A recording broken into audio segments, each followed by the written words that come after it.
Gihilantan si Dylan tungod sa iyang pagsipon-sipon tungod adtong pag-overdose sa iyang seizure meds.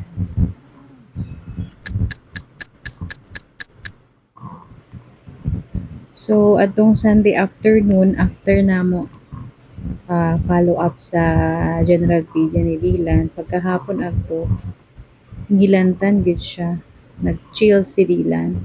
So mao ning mga usa sa mga side effects or effects pagkahuman niya siponon tungod adtong double production sa iyang saliva tungod lagi kay nag-overdose nami sa iyang seizure medicine.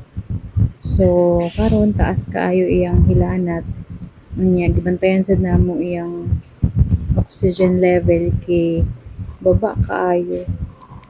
So ani 91 gid siya. So continuous monitoring lang mi. Wala gid siya ni sa kag 90 pataas. Igo ra gyud 93, 94, 95. Nya tanan mga observation nako ako gid na siyang ilista kay i-relay nako sa iyang mga doctors kung unsay nahitabo sa iya after niya i-full dose sa iyang medicine. So pagkahuman ako din siyang gikuhaan og body temperature og mo lagi 37.8. So hilanat gyud. So kauban sa iyang mga tambal kay kana iyang pag nebulizer kay baga daw kaya iyang plema ingon sa iyang general pedia. So mo ni kagabi kay nang kadlawon di ay kay sige siya gilaka. Di niya masabtan. So wala na ako siya gibutan sa iyang high chair kay luoy man ko nya murag manya-manya sad. So naara mi sa salog. Di ara mi natulog. Nya wala na gitagaan og gamay lang nga gatas. Nya tambal dayon nga paracetamol kay nagtuloy-tuloy gid iyang hilanat.